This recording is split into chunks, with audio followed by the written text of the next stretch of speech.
எல்லோருக்கும் வணக்கம். இன்றைக்கி வந்து பொட்டேட்டோ ஃப்ரை ட்ரை பண்ண போகிறேன். ஒருத்தர் ஒரு மெத்தடில் பண்ணுவாங்க. ஃபஸ்ட்டு வந்து இன்னும் உருளைக்கிழங்கு கூட நான் வெட்டல, எண்ணெய் மட்டும் அங்கே பற்ற வச்சிட்டேன்.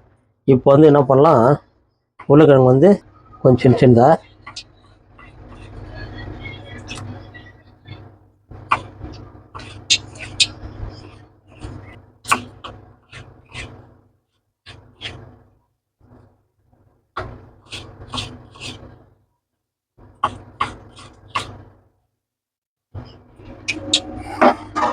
வந்து எண்ணெய் ஃபஸ்ட்டே வச்சுட்டு இருந்தேன்.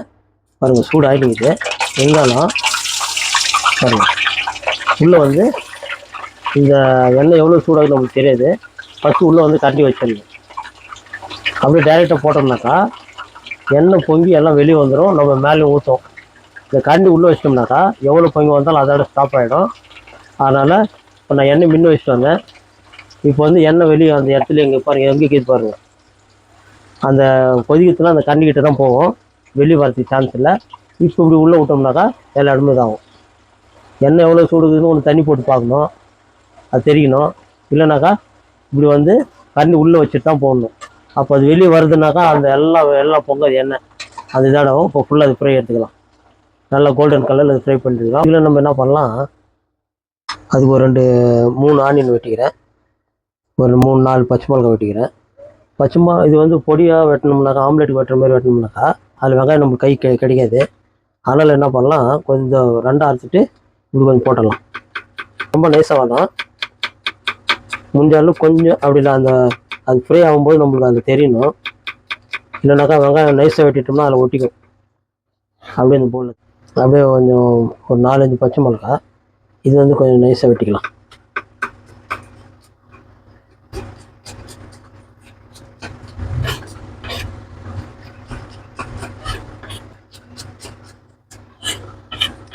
இப்போ வந்து பச்சை மிளகா வெங்காயம் ரெடி பண்ணி வச்சுக்கணும். அப்படியே இதை வந்து பார்த்துக்கலாம்.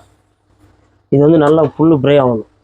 ஃபுல்லு ஃப்ரை ஆனால் தான் நம்ம அப்படியே போட்டு கொஞ்சோண்டு பட்டர் போட்டு பெப்பர் சால்ட்டு போட்டு அது எடுத்துக்கலாம். கொஞ்சம் வெங்காயம் இது மட்டும் பொட்டேட்டோ மட்டும் கொஞ்சம் நல்லா ஃப்ரை ஆகணும். பசங்களுக்கு வந்து ஃபிங்கர் சிப்ஸ் கொடுக்கணும் இல்லைங்களா, அதே டைப் தான் இது. இன்னொன்று பொரியல்ன்றதுனால பசங்களுக்கு எது கொடுத்தாலும் சாப்பிட்ற மாதிரி ரெடியாக பண்ணி கொடுக்கணும். சும்மா உருளைக்கிழங்கு போண்டா வாங்கி கொடுத்துட்டோம்னா போண்டா சாப்பிடுன்னா அதுக்கு டேஸ்ட் வேறு, இது டேஸ்ட்டு வேறு. இதெல்லாம் வந்து கான்டினென்ட்டில் வர்றது தான். இது நீங்களும் வந்து இன்றைக்கி பார்த்துட்டு உடனே ட்ரை பண்ணுங்கள். ஒருத்தர் இன்றைக்கி செல்வான்ட்டு, அவருக்கு இன்றைக்கி பர்த்டே. அவர் இன்றைக்கி ஒரு நாள் விட்டுருவார். இன்றைக்கி எதனா வீடியோ போட்டோம்னா மறுநாள் உடனே ட்ரை பண்ணுவார். அவருக்கு பிறந்த நாள் நல்வாழ்த்துக்கள் தெரிவிச்சுக்கிறேன் செல்வாவுக்கு. அவங்க ஃபேமிலியெல்லாம் ரொம்ப நல்லா இருக்கட்டும்னு இறைவனிடம் வேண்டிக்கிறேன். அவர் ஒண்டி தான் எந்த டிஷ்ஷாலும் உடனே சேர்த்து வந்து என்கிட்ட சொல்லுவார். ட்ரை பண்ணிவிட்டு இது ரொம்ப நல்லா வந்துச்சு, கொண்டாந்தார் கொடுக்குவார். கூட வேலை செய்கிறதுனால எட்டு வந்து கொடுப்பாரு. நல்ல சூப்பர் குக். அவரும் டிரைவரு, அவர் வந்து ஆல்ரவுண்டர். நம்ம வந்து வெறும் குக்கு தான் சொல்ல முடியும், அவர் எல்லாத்துக்குமே ஆல்ரவுண்டரு. ஒரு சின்ன குழந்தை மாரியும் பேசுவார், பெரிய குழந்தை மாரியும் பேசுவார். இவ்வளோ கோல்டன் கலர் இருந்தால் போதும், அதுக்கு மேலே தான் ரொம்ப ப்ராப்ளம். பாருங்கள் சவுண்டு எப்படி கேட்குது பாருங்கள். நல்லா ஸ்லோ இப்போ வந்து கிறிஸ்பியாகிடுச்சு. இதை வந்து ஃப்ரை பண்ணிவிட்டு இப்போ சாப்பிட்லாம். எப்படின்னு எல்லாத்துக்கும் யூஸ் பண்ணலாம். இது இப்போ வந்து பொட்டேட்டோ வச்சுட்டோம். உங்களை பட்டர் போட்டுக்கிறேன். இப்போ பட்டர் போட்டு என்ன பண்ணலாம், அதில் கொஞ்சமாக வந்து ஜீரகம் போடணும். வரும் ஸ்பீடில் வச்சிடலாம். அந்த ஆவரத்துலேயே கொஞ்சமாக ஜீரகம் போட்டுக்கலாம். பொட்டேட்டோ ஃப்ரை ஜீரகம் தேவையில்லைன்னு நினைக்கிறாங்க, டேஸ்ட் கொடுக்காது தான் அது ஜீரகம். இந்த பட்டர் ஃபுல்லாக பெஸ்ட்டாக மெல்ட் ஆகிறதுக்குள்ளே ஜீரகமும் ஃப்ரை ஆகிடும். பாய்ச்சி இதில் சொன்னேன் இல்லைங்களா, பச்சை மிளகாவும் ஆனியனும் கட் பண்ணி வச்சுக்கிறேன். இது வந்து இதில் போட்டுடலாம். 2 வெங்காயம் ஜாஸ்தி தான் போட்டுக்கிறேன். இது கொஞ்சம் நல்லா ஃப்ரை ஆகணும்.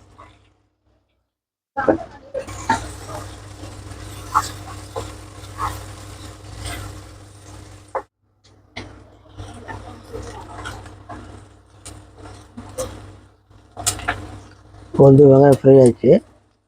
இதில் வந்து என்ன பண்ணலாம், பொட்டேட்டோ ஃப்ரை வச்சுக்கிறேன் இல்லைங்களா, இது இதில் போட்டுறேன். நல்லா கிறிஸ்பாகுது. அதெல்லாம் ஸ்லோ பண்ணிடலாம், ஒன்றும் அடி பிடிக்காது. பாருங்கள், இது போட்டு பொட்டேட்டோ ஃப்ரை அப்படின்னாக்கா தண்ணியில் வேக வச்சுட்டு போகிறதுலாம் ஃப்ரை இல்லை.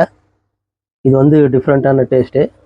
இப்போ இதுக்கு வந்து லைட்டாக போடணும் உப்பு. ஏன்னா பொட்டேட்டோவில் எப்பவுமே உப்பு போட்டாலும் ஜாஸ்தி கைக்கிற மாதிரி ஆகிடும். பச்சை மிளகா போட்டுக்கிறேன், ஆனியன் போட்டுக்கிறேன். வந்து பிளாக் பெப்பர் வந்து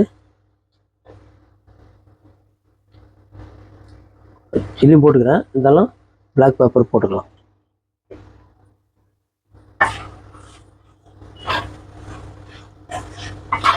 அம்ச்சூர் பவுடர் போடுவாங்க, அது நம்மகிட்ட இல்லை. கொஞ்சோண்டு சாட் மசாலா கொஞ்சம் போட்டணும், கொஞ்சமாக போட்டோம், அப்போ டேஸ்ட் நல்லாயிருக்கும். ஃப்ரூட் சாப்பிட்ற மாதிரி தான் இருக்கும் இது. சீஸ் வந்து நான் சின்ன சீஸுக்கு ஸ்கூப் மாரி கொஞ்சம் கட் பண்ணிக்கிறேன். அதில் வந்து கொஞ்சம் சீஸ் போடணும். இப்போ வந்து அது மெல்ட் ஆகிட்டு என்ன ஆகுனாக்கா கூட எல்லாம் அப்படியே சாஃப்ட் ஆகிட்டோன்னா இதாகும். இதுக்குள்ளே தான் மசாலா. இப்போ இது வந்து நீங்கள் ட்ரை பண்ணுங்க. அந்த சீஸ் போட்டோன்னா அது வந்து அந்த பொரியாக தனித்தனியாக இருக்கிறதெல்லாம் ஒன்றாகிடும். சீஸ் நிறைய வேணாலும் போட்டுக்கலாம், இருந்தாலும் அது ஆகட்டும். பொரியல்ன்றதுலாம் சும்மா கொஞ்சமாக போட்டோன்னே அது டேஸ்ட் கொடுக்கும். இப்போ வந்து இது பொரியல் ரெடி. இதுக்கு வந்து கொத்தமல்லி தழை அது இதெல்லாம் ஒன்றும் தேவையில்லை. இப்போ இந்த பொட்டேட்டோ ஃப்ரை வந்து நான் கம்மியாக தான் செய்திருக்கிறேன். ஜாஸ்தி வானம் பசங்க சாப்பிட்றாங்களா என்னன்னு தெரியல. அதனால் கொஞ்சமாக பண்ணிவிட்டு நம்ம நெக்ஸ்ட் டைமு ஜாஸ்தி பண்ணிக்கலாம் அப்படின்னு.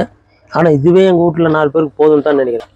இவ்வளோக்கு இது ஜாஸ்தி தானே. பொரியலாக அதெல்லாம் கறியாது, வேறு எந்த ஒரு இதுவும் இதில் கிடையாது. இதை நீங்கள் ட்ரை பண்ணிவிட்டு பசங்க கொடுத்தீங்கன்னாக்கா சாப்பாட்டுக்கு பதிலாக இந்த பொட்டேட்டோ ஃப்ரை சாப்பிட்ருவாங்க. அது வேணால் நீங்கள் ட்ரை பண்ணுங்கள். என்னடா இது ராசு இப்படி சொல்கிற மாதிரி நினைக்காதீங்க. கொஞ்சம் சர்ப்ரைஸ் எனக்கு ஜாஸ்தியாக நிற்குது. செய்து வச்சவங்களுக்கு எல்லாருக்கும் நான் நன்றி சொல்கிறேன். இப்போ இந்த பொட்டேட்டோ ஃப்ரை வந்து இப்போவே பார்த்த உடனே நீங்கள் உருளைக்கிழங்கு நாள் போடுறீங்க, செய்கிறீங்க, பசங்கிட்ட கொடுக்குறீங்க. அது சாப்பிட்லாம் அப்புறமா வேணால் நம்ம யோசிக்கலாம். சரிங்களா? ஓகே, எல்லாருக்கும் வணக்கம். பாய் பாய்.